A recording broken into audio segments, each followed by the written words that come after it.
ঈদ মোবারক, ঈদ মোবারক, ঈদ মোবারক।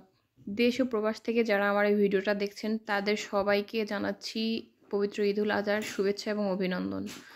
আসসালামু আলাইকুম এভরিওয়ান, সবাইকে আমন্ত্রণ জানাচ্ছি নতুন একটা ভিডিও দেখার জন্য। এই ঈদের আনন্দটাকে আরও বাড়িয়ে তোলার জন্য এবং ভিন্ন স্বাদের টেস্ট আনার জন্য আপনারা নিজেরাই অল্প উপকরণ দিয়ে বানিয়ে ফেলতে পারবেন এরকম চটপটি। হ্যাঁ, আমি আজকে আপনাদের সাথে চটপটি রেসিপিটা শেয়ার করব। আর এই কারণে আমি আধা কেজি পরিমাণের বুট সেটাকে আমি ভিজিয়ে রেখেছিলাম 2 ঘন্টার জন্য। আর 2 ঘন্টা পরে এটা বেশ ফুলে উঠেছে, মানে এটা খুব ভালোভাবে ভিজে গেছে। আর এই কারণে আমি এটাকে খুব ভালোভাবে ধুয়ে পরিষ্কার করে চুলায় বসিয়ে দিলাম সিদ্ধ করার জন্য। যখন এটা মোটামুটি সিদ্ধ হয়ে যাবে তখন আমি 2টো আলু এখানে সিদ্ধ করার জন্য ওই একই সাথে দিয়ে দিলাম।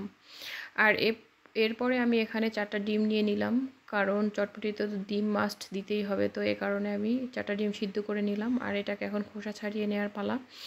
আর এরপরে আমি এখানে নিয়ে নিলাম শসা কুচি, নিয়ে নিলাম ধনিয়া পাতা কুচি, আর নিয়ে নিলাম পেঁয়াজ এবং কাঁচামরিচ কুচি, যেটা দিয়ে আমি আসলে চটপটিটা বানাবো। এগুলোই হলো আসলে মেইন উপকরণ। আর এই যে আমার বুটটা এবং আলুটা মোটামুটি সিদ্ধ হয়ে গেছে।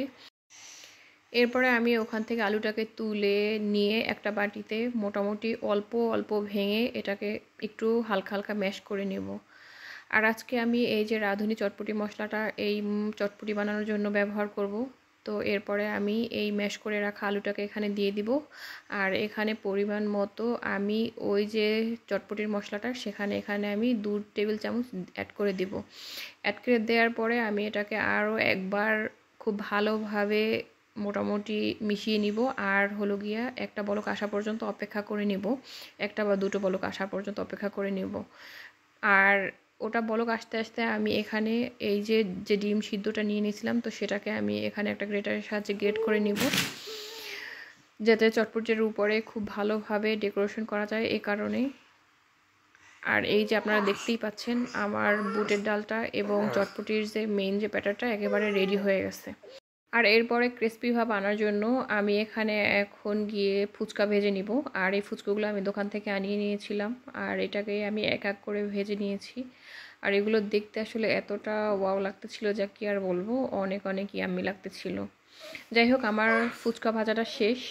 এরপরে এখন আমার চটপটিটা ডেকোরেশন করার পালা। তো এখন আমি সিদ্ধ আলু এবং ম্যাশ করা ডালের যে মিশ্রণটা, তো সেটা আমি একটা বাটিতে তুলে নিচ্ছি। আর এরপরে এখানে দিয়ে দিলাম শসা কুচি দিয়ে দেওয়ার পরে এখানে আমি অ্যাড করে দিলাম পেঁয়াজ কুচি, কারণ পেঁয়াজ ছাড়া তো চটপটি জমে না। আর এরপরে দিয়ে দিলাম স্বাদ মতো হলো গিয়ে কাঁচামরিচ কুচি। কাঁচামরিচটা আমি অল্প পরিমাণেই দিলাম, কারণ আমার মশলায় প্রচুর পরিমাণে ঝাল হয়ে গেছে, কারণ চটপটি ঝালঝালি ভালো লাগে। তো এই কারণে আমি কাঁচামরিচটা অল্প দিয়ে দিলাম। আর এরপরে দিয়ে দিলাম ধনিয়া পাতা কুচি আর ওই যে গ্রেট করে রাখা ডিমের মিশ্রণটা। আর এরপরে আমি ওই ফুচকাগুলো ভেঙে ভেঙে দিয়ে দিব। দেখেন কতটা ইয়ামি লাগতেছিল। আর এই পর্যায়ে আমার মনে হলো যে একেবারে আমাদের চটপটি বানানোর যে মেইন যে উপাদানটা সেটা হলো টক, সেটাই তো আমরা এখানে অ্যাড করি নাই। যেহেতু এই পর্যায়ে আমার বাসায় কোনো তেঁতুল ছিল না, তো এই কারণে কি আর করা, লেবু দিয়ে আমরা টক বানিয়ে নিলাম আর সেটাই উপরে দিয়ে দিলাম। দেখেন বাস রেডি হয়ে গেল। এই তো আমার গরম গরম স্বাদের চটপটি।